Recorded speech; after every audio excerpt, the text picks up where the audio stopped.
Well, we need to spend some time talking about grace, the most important topic to all people. We're talking about that grace that the songwriter called amazing. Amazing grace, how sweet the sound that saved a wretch like me. I once was lost, but now I'm found, was blind, but now I see. Today we're going to look at grace in a different light than we've possibly looked at it very often, if at all. And look again at these verses that we read. John 17, 21 and 22 and 23. Does anything stand out to you very quickly as you glance across these three verses? It leaped out at me when I read them a few weeks ago. It was that word, one. That they all may be one. As thou, Father, art in me and I in thee, that they also may be one in us. That the world may believe that thou hast sent me, and the glory which thou gavest me I have given them, that they may be one, even as we are one. I in them and thou in me, that they may be made perfect in one, and that the world may know that thou hast sent me and hast loved them as thou hast loved me. 5 times in 3 verses. One.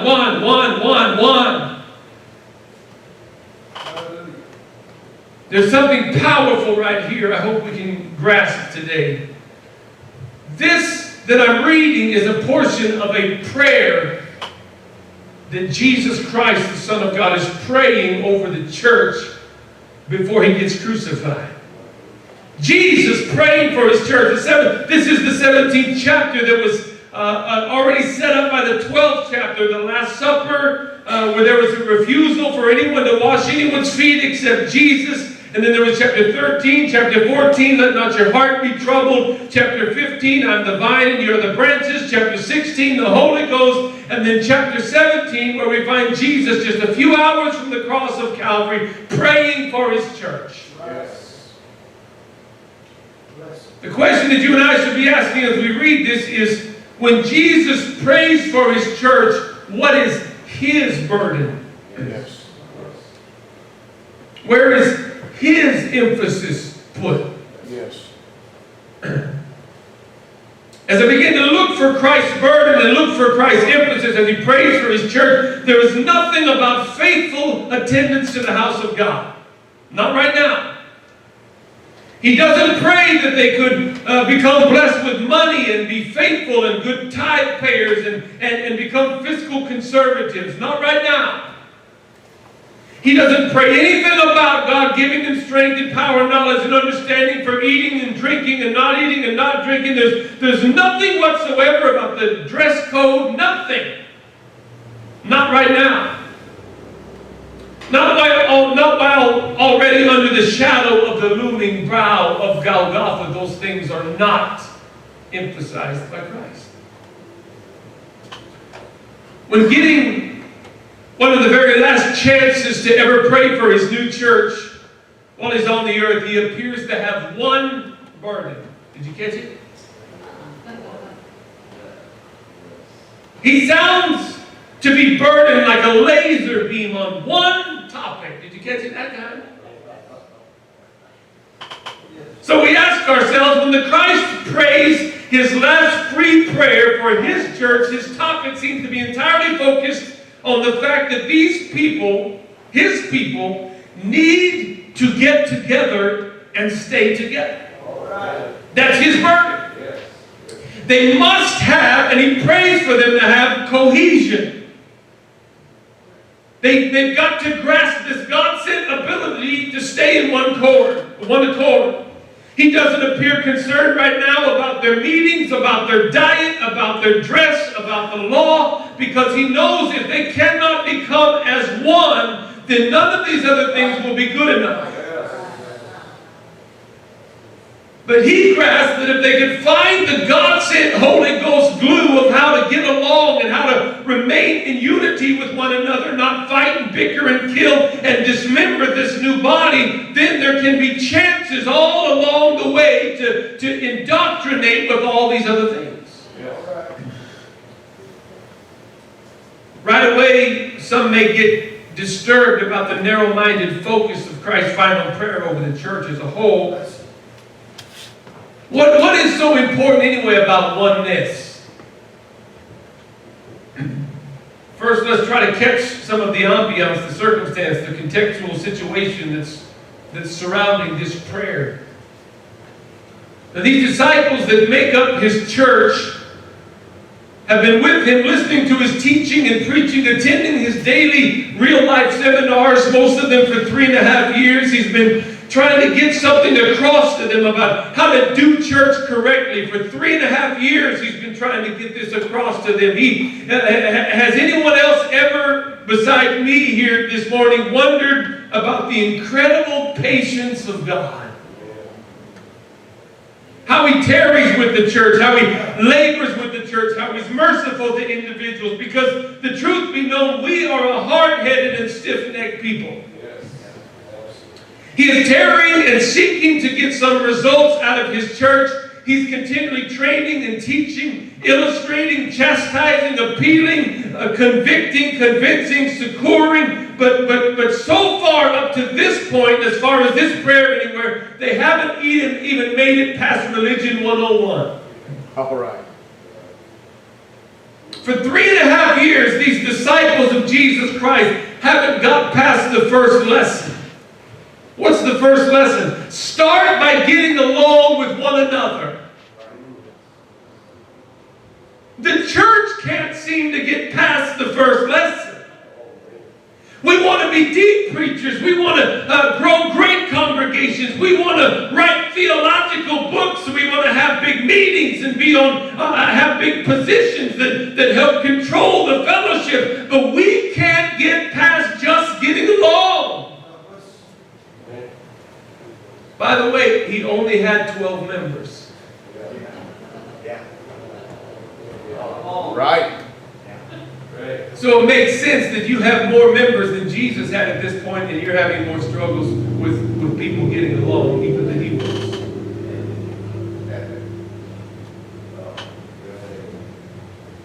Getting along is not the major theme of Christ's life. That's not what I'm saying. It is not the overriding theme of his ministry. I know, I understand that. But go back and read the 4 Gospels and you will realize something. When Jesus is speaking directly to church members about other church members, unity is almost always his general topic. Did y'all catch that? Read the Gospels again. When Jesus is talking to church members about other church members, getting along, unity is almost always his general topic. I'll show you several of them today. When we get to Luke 22 and 15, you see just how pathetic the situation really is. He said, with desire, I have desire to eat this Passover with you before I suffer. Here he is, down to the last few hours with his church, and he at least wants some peace of mind. But instead, look at verse 21 of Luke 22. We are looking at the contextual circumstance, the ambiance that produced the prayer that Jesus prayed in John 17. He said, but behold, the hand that betrayeth me is with me on the table, and truly the Son of Man goeth as it was determined by, but woe unto that man by whom he is betrayed. He is sitting at the Last Supper and his betrayer is there. Some church members with their own agenda have showed up at the communion service. I wish Brother Philip Dean was here. I went to Brother Philip's fellowship meeting the first year I ever went. I knew nothing. They didn't know me. I didn't know them. Nobody knew nothing. And what we didn't know is they had just had the week before a communion service. And one member was real upset with another member because they didn't think that member deserved to be there, and they made a big old scene, and it just tore up the communion service. And I got there, and Brother Philip, like a lot of people will, you know, somebody never been there before, a new person, he put me up in the morning, let me preach a little sermon there. And I preached the only thing that God had given me that week. I preached the message called, "One devil in the room full of saints is more than enough to ruin any man's supper."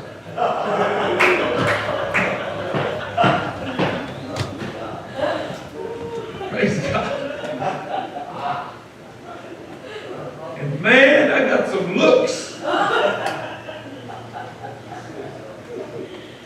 That's what happened right here. Some church members with their own agenda showed up at communion service. What a title. Not interested in getting along, interested in getting their way. If you've ever read Desire of Ages, you know that Ellen White says that Peter and Judas were the most gifted of all the disciples, and she believes that Judas to be the best preacher of the whole bunch. Now watch this. If you are one of the most gifted people in your church, you should be walking humbly before God. Because when you reach the point that you think your church can't make it without you, you are challenging God to show you that they can.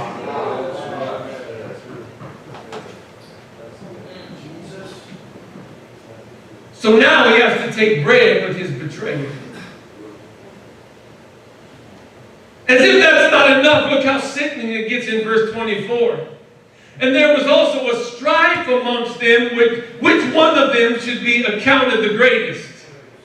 They come to the table with the nominated committee stacked for positions.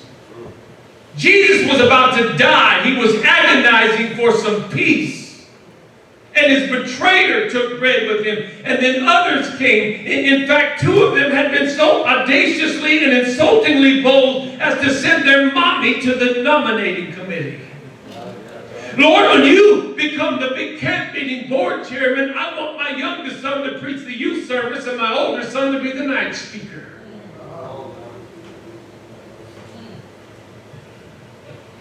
This is why I write a lot of stuff down. You can't just let me loose off the page. Brother Edsel said earlier, he started to say something. He said, well, this is being recorded. I better not say that. I wish I had that kind of control.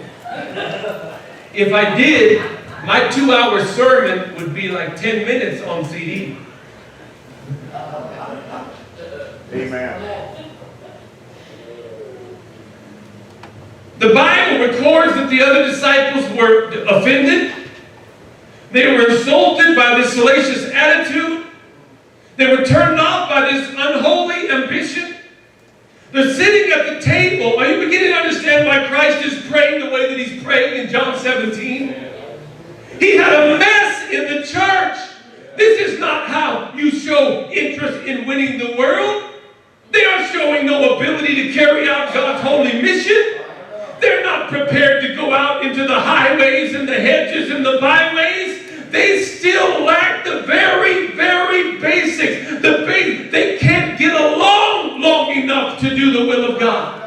The kindergarten fundamentals of sharing and taking turns and being considerate aren't even in the church yet.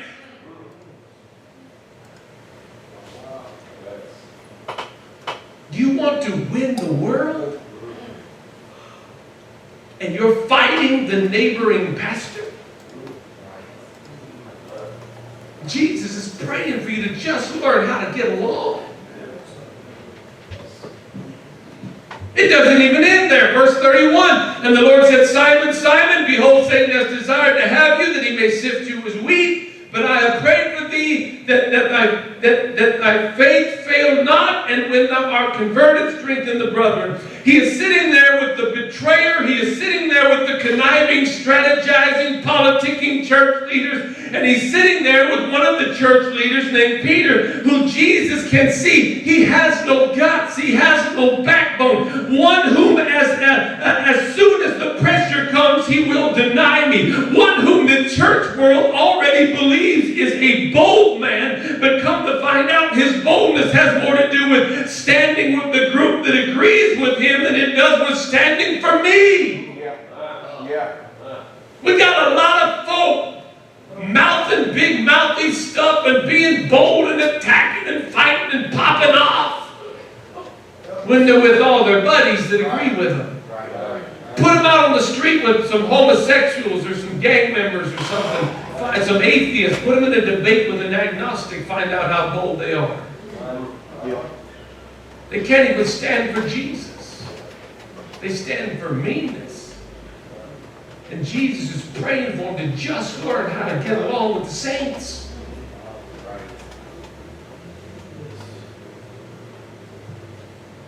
Then, of course, let's tie this all together. When you go to Matthew 26 and 56, the Bible tells us that at the time that the church but then at that particular time that they arrested him, they all forsook him and fled. Now this is the church that Jesus is praying for in John 17.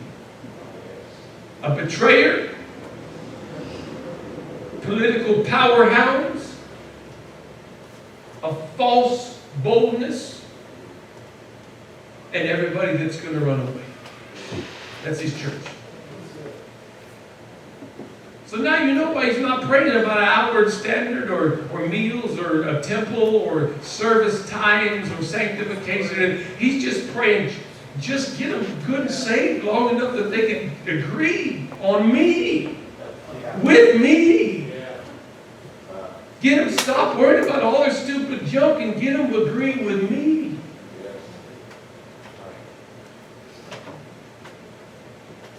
Some of us have still not even understood what the purpose of the church is. Come on. We think the church is a gathering of saints. It's going to rock somebody's world right here probably, but what we need to understand is that the word saint is used very loosely and quite generously in the Bible. Yeah, I said that. God tends to describe the church the way He wants them to be. God tends to speak of the church in terms how He wants them to act. So even throughout the Pauline epistles, Paul speaks of the saints this and the saints that and the saints here and the saints there. But don't get all caught up in the word saints, because the word saints is God's terminology for people that are messed up, mixed up, and raggedy, but who have enough sense to bring their messed up, mixed up raggediness to Jesus.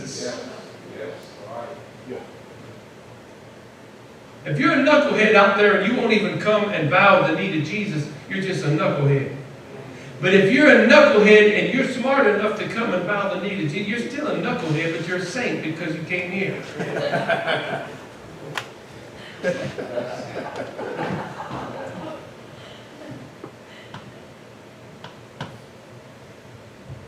Coming to Christ is what makes the saints the saints. Yes. Coming and submitting to Jesus is how you get to be a saint. It has nothing to do with personal worth or personal ability. It's all about coming and submitting to Jesus. And God knows that. This is His plan all along. He knows what He is working with. He understands that He's working with a cadre, a potpourri of people in multiplicit degrees of their walk with Him. He gets that. So understand that the church is more like a hospital, and the only well person in the hospital is Dr. Jesus. Stop pretending like you are one of the senior physicians. You came to the hospital because you're sick and because the great curer is here. Yeah. Oftentimes the church is not just a hospital. Sometimes it's more like an insane asylum. Full of folk that imagine in their crazy minds that they are this great leader or this amazing person or this very spiritual entity. All the while what's really happening is they are being cared for like little children lest they hurt themselves and someone else, and we just don't tell them we don't believe their joke. Let's stick with the hospital analogy. That insane asylum won't get too rough. In a hospital, think about this. Have you ever in a hospital seen heart patients talking about cancer patients?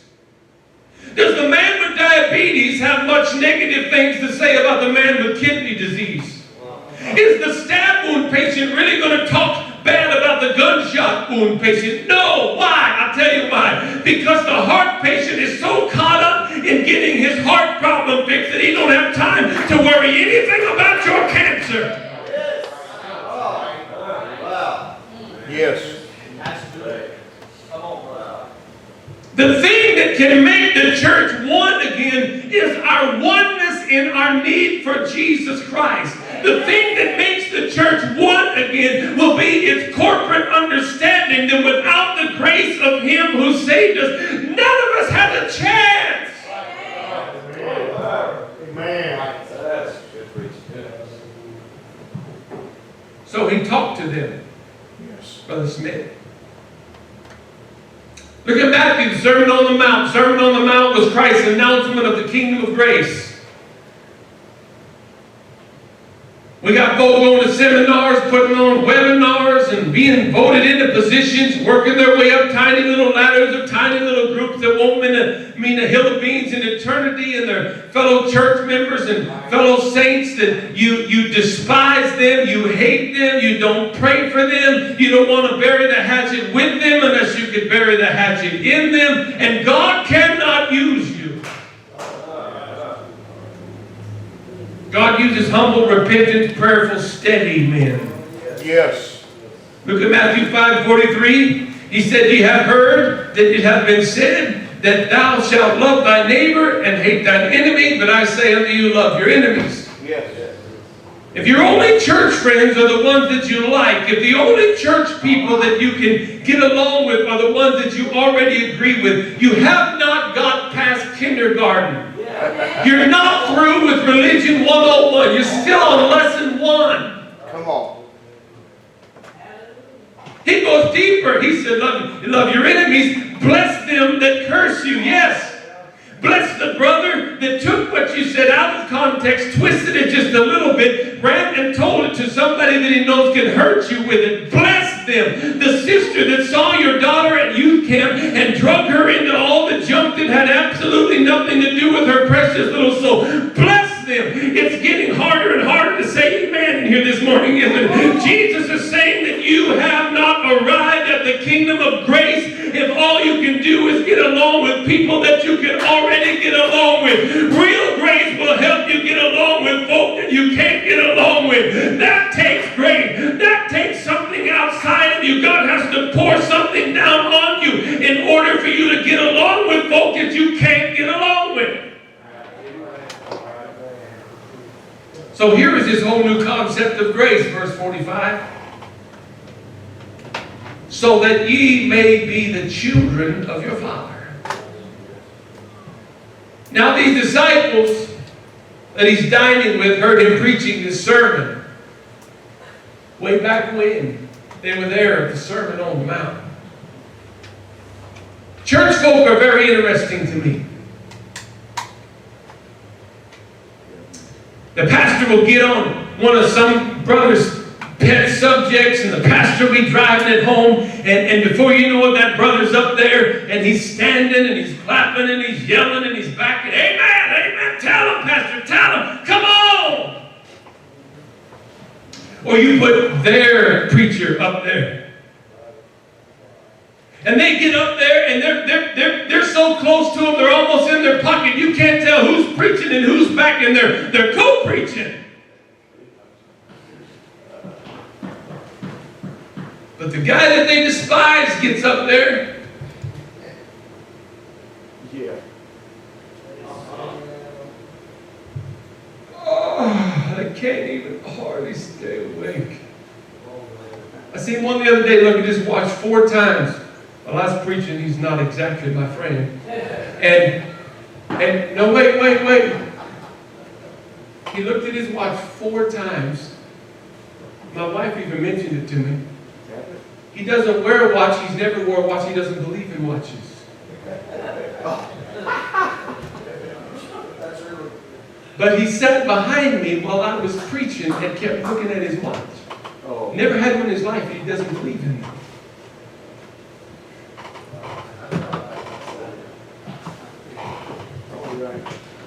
I wasn't even going to say anything, and then my wife brought it up, and I said, "Yeah, I saw it."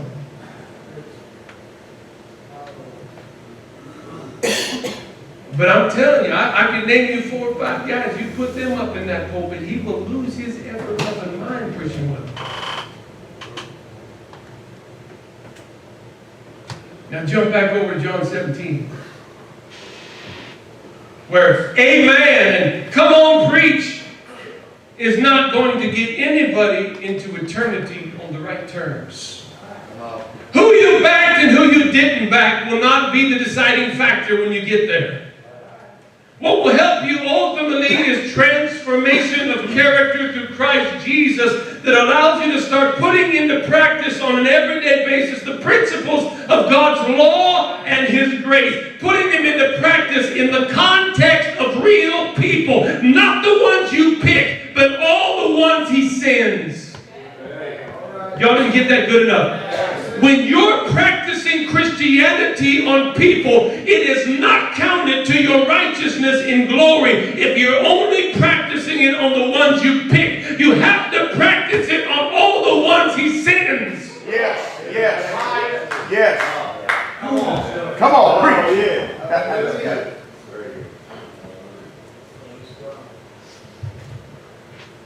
Not in the context of sermons you preached or lessons you heard or men you sat under. In the practical practice of everyday interaction with all regular people that He sends your way. See, this is the reason why there are all kind of folk in the church. I know some of you don't know this, and some of you ain't even going to believe this. I know this is a secret, but I'm going to let the secret out this morning. There are people in the church that have lost their ever-loving minds. You know that there are people in the church that you'll be standing there after service, fellowshipping with some are leaving, some are staying, and all of a sudden you see that person come walking your way and you begin, oh dear God, oh no, Jesus, oh please, how can I avoid this? How can I get around? Hey, how you doing, brother? You don't have anything to do with them because they're crazy.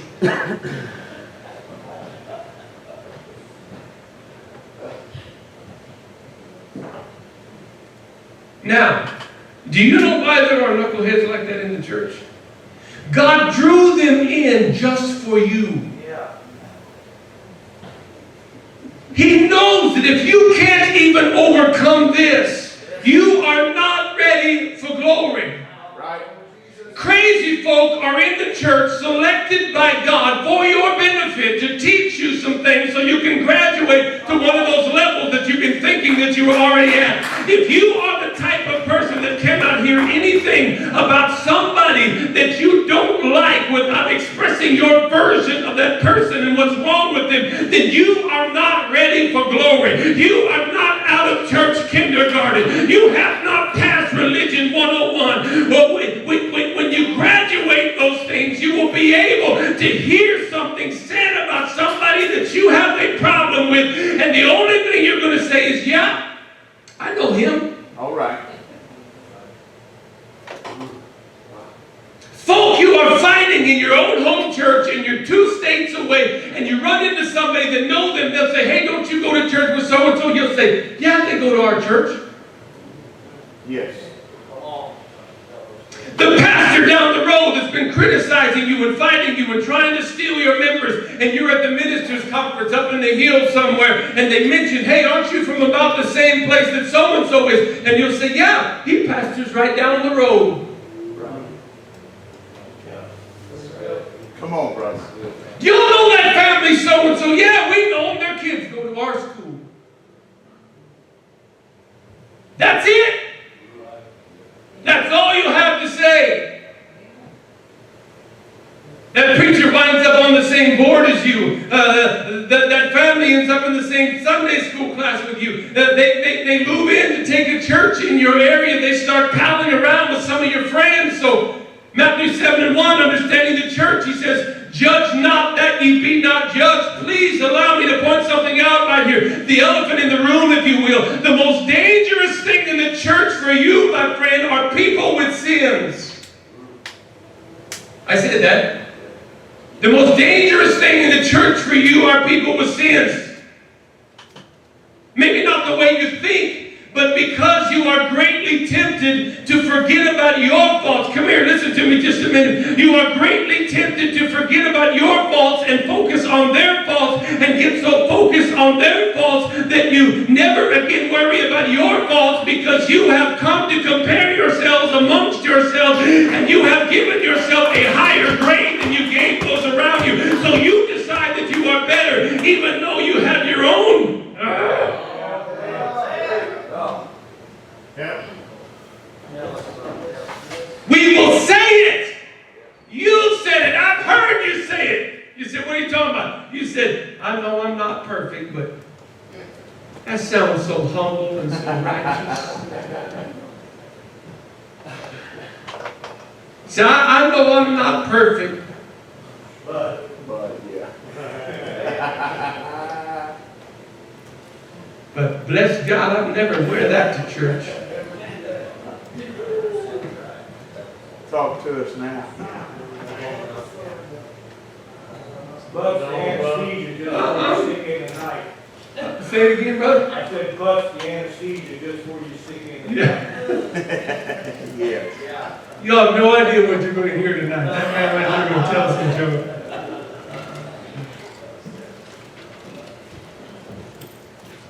We do it all the time. Yeah. Well, I'm not perfect, but that is my kid. I'm dragging my son beast.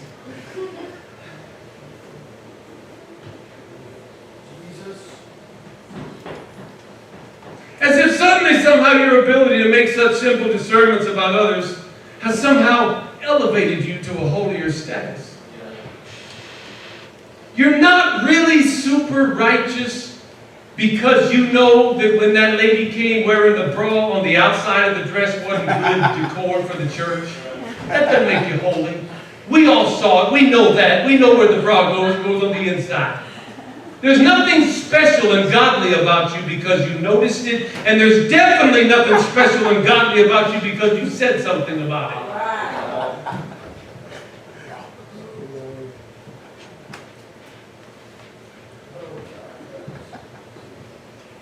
The truth is that the nature of God's holy church is to make us also humble before God, recognize our unified, desperate plight for His help, understanding that except for the grace of God and the mercy of God and the Son of God, that whatever problem you see in somebody else, there go I. I believe that this is why God allows certain types of people to be sprinkled throughout the church world, is to remind us we still don't have it.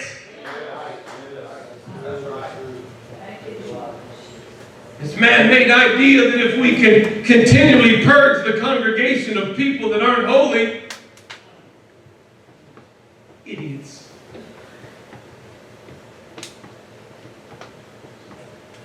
If you're going to do that, kill them all. Kill everybody. They all have sinned. Just some of the sins are easily hidden by our standards, and others aren't. And you know what we do when we start to purge. We purge everything seen, and we allow and overlook everything unseen. Yes. Yes. It's dangerous, it's ungodly, and it's stupid. Yes. Christ is using other people to teach us all some things that we will not learn any other way. There are folk in adultery and people sponsoring pro football teams and all kinds of other things scattered all throughout the church, and they are there chosen by God to teach you to keep your mouth shut.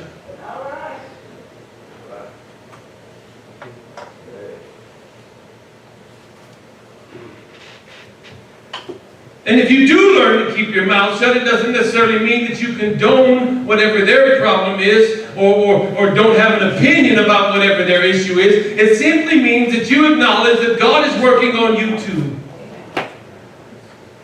I think we know here that I'm not saying that ministry shouldn't have a standard and that pastors shouldn't pastor or anything like that, but we do need to stop using the ministry as an excuse to gossip and bully. Yes. Amen. Don't pretend like you didn't catch what I just said. We need to stop using the ministry as an excuse to gossip and bully. Listen, when two or more preachers get together and talk about different church people and criticize and categorize them, they will often ease their own conscience by telling themselves that they're merely having preacher talk.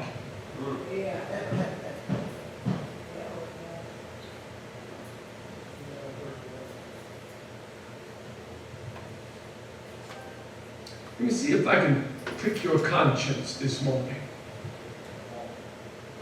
Ask yourself, don't tell me, tell God.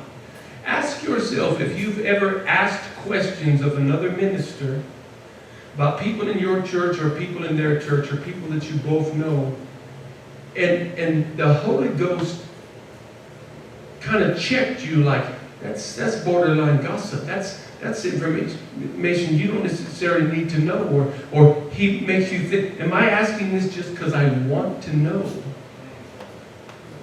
And then you went ahead and did it anyway, and you smoothed it over by saying, well, this is one minister to another. These are things ministers need to know.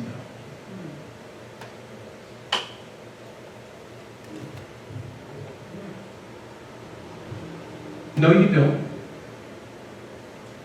You do not need to know the details of how long she was with him or who she's with now or what he said about so-and-so to be able to preach truth to him and love him. That's a lie.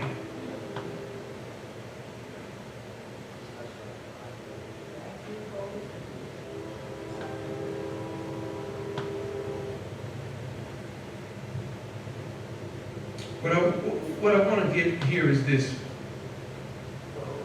When that person comes to church with smoke on their breath, God sent them for you. I know you don't believe that. Stay with me.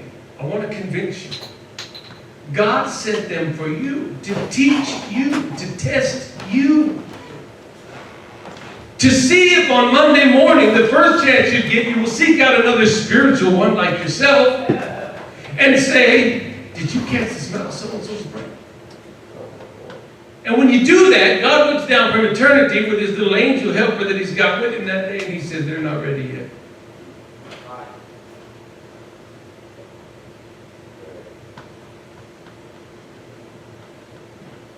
If they had in their heart what they say with their mouth, they would have just went about their business and prayed for that person.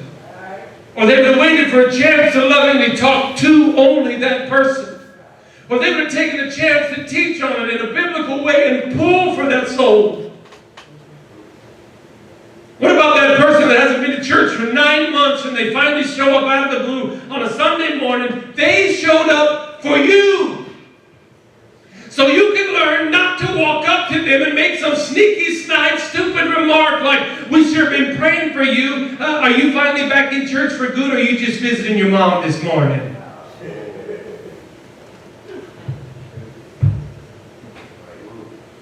I know you think I made that up. I didn't make that up. I heard that statement exactly. I wrote it down. That is a quote. A few weeks ago, in a Sunday morning service, a family member of mine came to church for the first time in months. And one of the sisters in the church said that to her. Wow.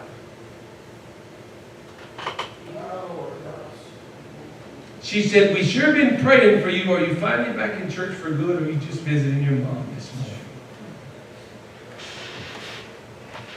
Well, regardless of what the answer was before you asked that stupid question, I'm sure now the answer is just visiting. Right.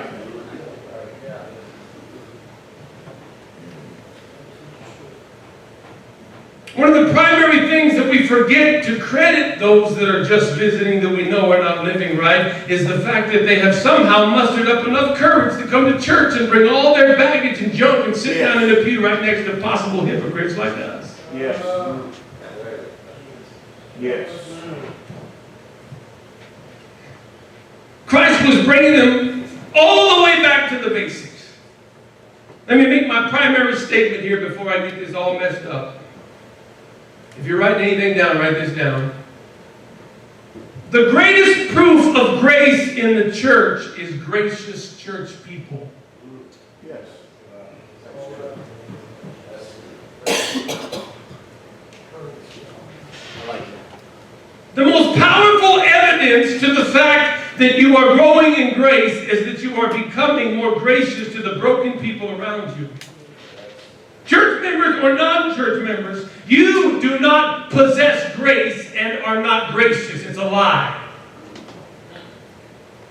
Grace isn't just some studyable to the nth degree theological word. And don't try to affront me and impress me with all your head knowledge this morning and book learning, because most of you are way smarter than me. I do know that the Hebrew word for grace is hain, and the Greek word for grace is chrysis. And I understand all that, but true grace in all of its effects on planet Earth comes down to people that are so conscious of what God is doing for them that they spend their life trying to do it for others around them. And if it doesn't make it off the paper, if our grace and our mercy and our doctrine and how and why and the reason behind our personal salvation never comes alive off of the pages, off of the books, off of the Sunday school screen, into our hearts and into our hands and into our feet and into our lips and into our home and into our job and into our communities and on our sidewalks and at Walmart and at Circle K, then it is hypocrisy.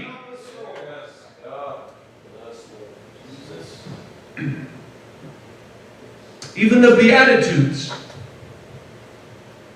The Beatitudes are actually a description of a grace-filled church. That's what Jesus is doing. He was defining the grace-filled church. Blessed are the poor in spirit, for theirs is the kingdom of heaven. Many times people get this one wrong right off the bat. The poor in spirit, if you want to study it all the way out, just in layman's terms, what it actually means is those who have prayed through so to the point that they have lost their self-congratulations.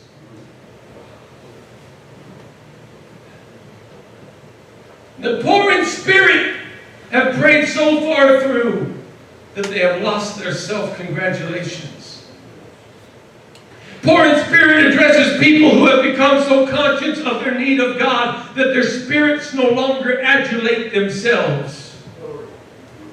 They can now only give God the credit and God the glory for every possible good thing. Poor in spirit is not a person that has low or no self-esteem. Poor in spirit is a person who has found their self-esteem only in Christ Jesus. Their worth is no longer self-worth. Their worth is now whatever their worth is in God. Yes. Praise God. Hallelujah.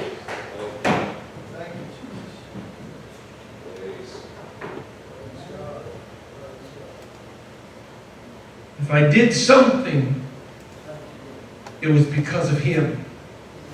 If I accomplished anything, it was for Him. He goes on, blessed are them that mourn. Yes. Brother Jarvis, this is not people grieving over dead people or anything like that.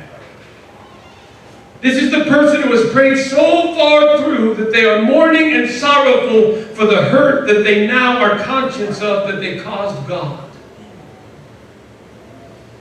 Study it out sometime. The mourning is a deep, sorrowful, fruitful cry that exclaims, "Oh God, how can I do this to Jesus? How can I crucify Him afresh? How can I be so indifferent to His appeals and His mercy?" The coming to a conscious place to plainly see that when I thought I was right, when I believed it was okay, I was actually sinning against the Creator of heaven and earth, and it has brought me to a place I'm crying bitter tears, knowing that I did that to the one that loves me so. Blessed are them that mourn. I need to hurry. Blessed are the meek, for they shall inherit the earth. This is Beatitude number 3, and I want you to see something very important. Beatitude number 3 only works in conjunction with Beatitudes 1 and Beatitudes 2. If you do not have Beatitude 1 or you do not have Beatitude 2, you cannot have Beatitude 3. Don't fool yourself. Beatitude 1 is them that realize their need of Jesus. Beatitude 2 is them that are sorry for what they have done without Jesus, their sins. Beatitude 3 is that they are humbled by the sorrow.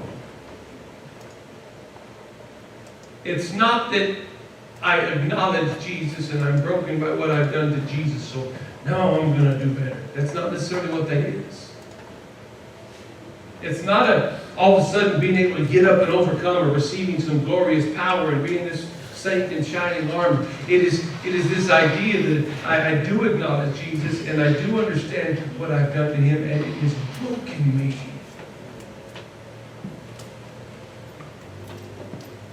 They have prayed through to the point that they are privileged to just get to be a member of the great body in the universe, the body of Christ.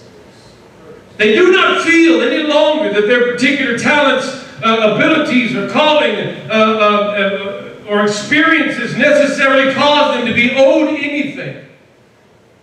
Again, you've heard this, we've done this.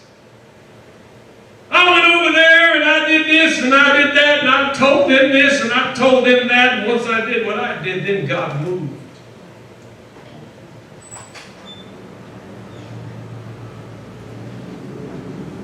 All this, put me on the committee, vote me in.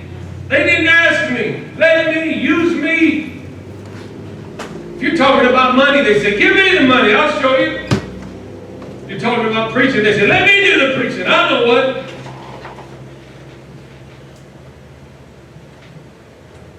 Everybody always wants to get voted in, elected to something. You notice that lately? I don't need anybody to elect me to work for Jesus. You don't got to give me a position to work for Jesus. Amen.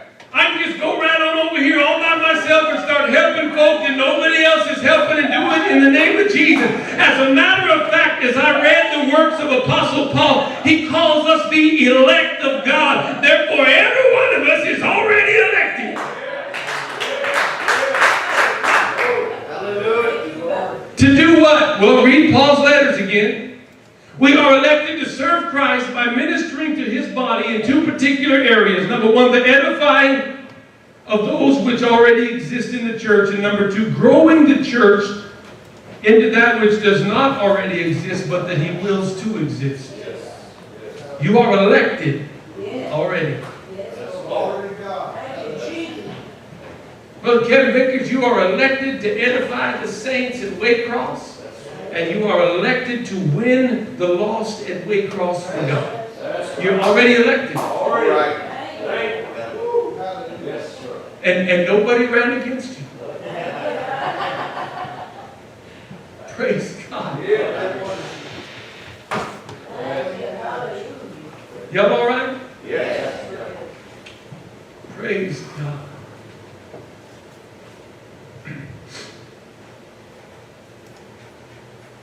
When we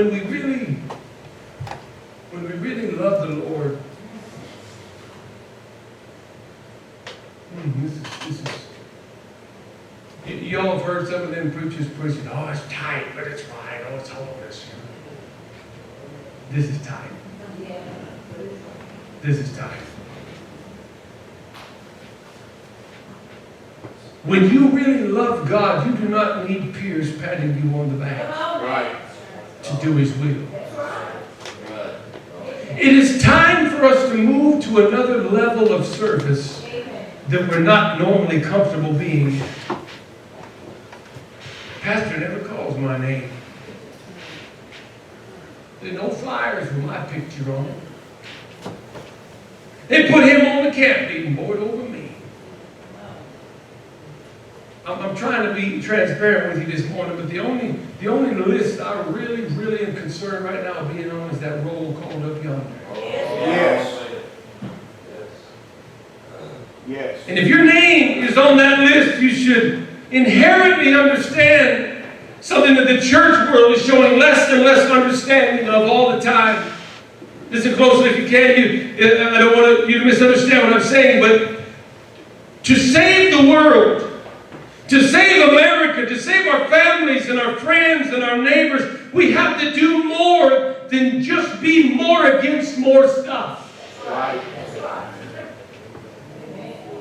A lot of us, the traditional thing that we're used to seeing, if the church start getting cold, if the people start leaving, if things aren't going, you're not preaching it hard enough. Preach it harder. Be harder. Be harder. Be harder. You're loosening up. The church is wandering. Harder. You can preach as hard as you want against leather miniskirts, and it will not stop prostitution in Richmond. Amen.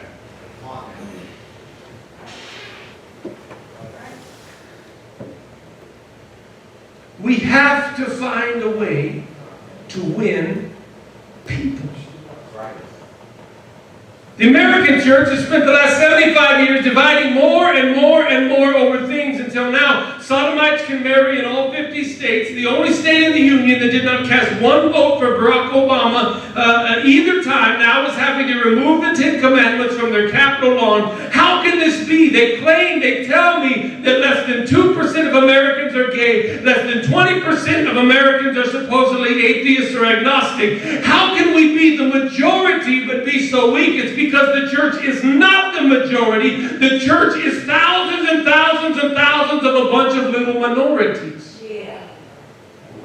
You can't be a majority without getting along. You can't be a majority without agreeing on something. We disagree on everything, so we are way more minorities than they are.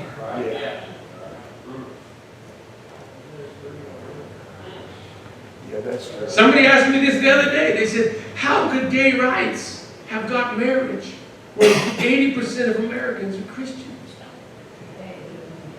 I said, that's because those 80% of Americans, there's only about 200 of them that believe it this way, with no necktie. And there's only about 1,200 of them believe this way, has to be a necktie. And there's just a handful of them over here that believes that the hair has to be down on the woman.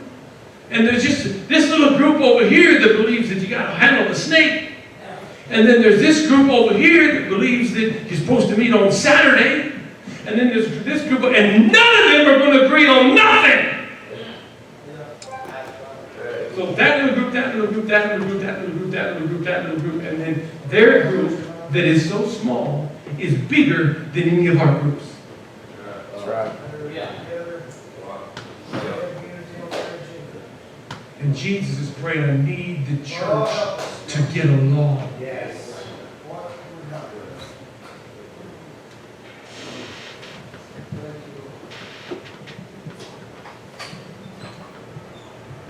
Each little clique that agrees only with itself cannot find a way to go along with any other little clique for fear that someone within their clique will consider them compromised on the things that they previously disagreed on. Jesus was teaching, this is not about what you disagree on. It has to be about what you agree on. If there are people in your community that are against murder in the womb, you need to agree with them about that. Yes. Come on. Yes.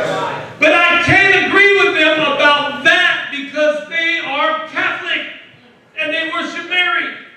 I can't agree with them about that because they're Jehovah's Witnesses and they wake me up in the morning when I'm sleeping on Saturday.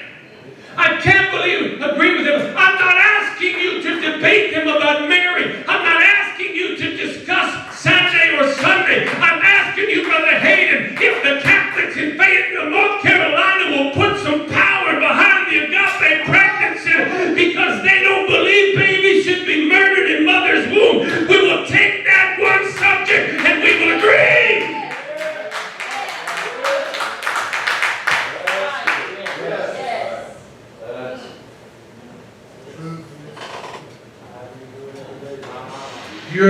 You have people in your community that are against homosexuals adopting babies. You should agree with them on that. That's right. Agree with them on things where you both agree with the capital T, Spirit, capital S.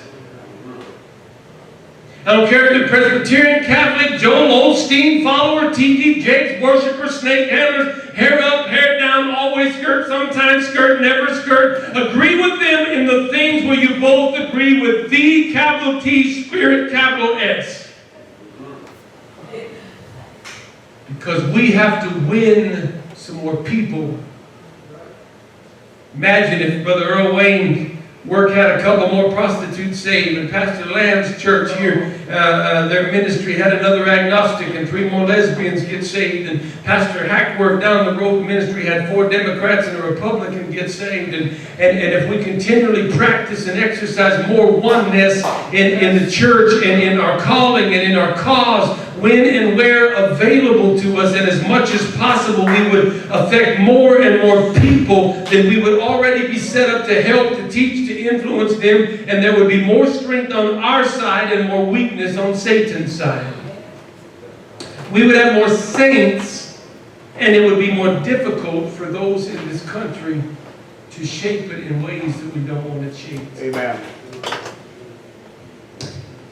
Look at it like this. Tattoo this on your forehead, look at it in the mirror in the morning. Instead of trying to make everyone perfectly like us, we should be trying to make everyone less like the world. Well, it's the same thing. No, it's not. Don't lie.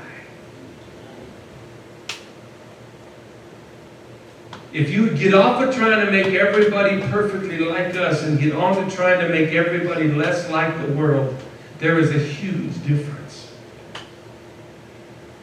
Follow less flesh and more Christ. Yes. Okay, Jesus Christ said the first lesson is to get along. This makes perfect sense to me.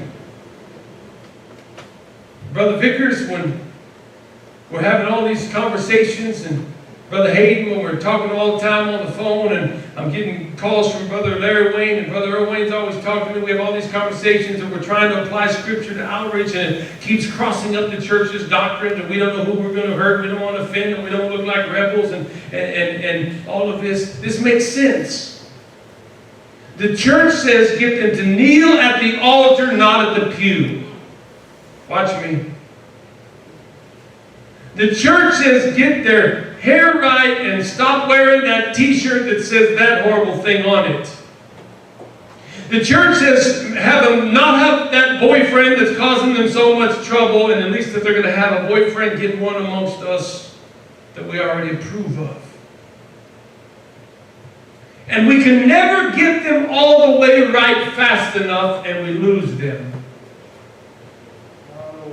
We're so busy enforcing our parts of the doctrine that makes up our parts of the division that we emphasize, we put the weight, we put the strain, we put most of the preaching and most of the teaching, and we get most of the verses that we know the best to focus the most on the part of our doctrine that makes up our part of the division. And so you're never going to get the next generation to agree with people outside of our little boxes on the important things that the Spirit agrees with, because you've only taught them about the things that makes us have our little division.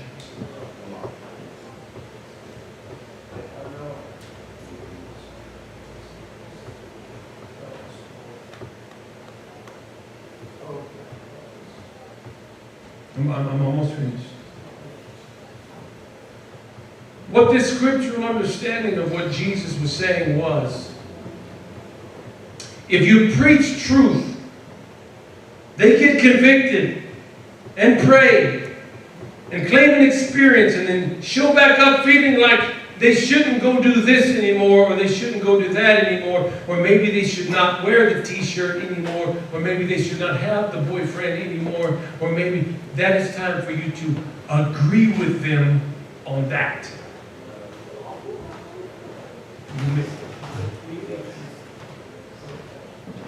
Okay, let me back up. I thought I had you with me and I lost you. You get somebody out in the world, some crazy, wild person who does all these terrible, sinful things. They come to your church. You preach. They get convicted. They pray. They go back. They come back Sunday night. They pray again. Then they come back Wednesday with this idea. Now they got the dreadlocks, and they got the big old ear bobs, and they got the whatever, you know. They got stuff that you feel uncomfortable with in your little group. Okay? They got the boyfriend that they're living with, that they're not married to, but they have a baby with. Well, y'all looking like that. You knew I was preaching this morning.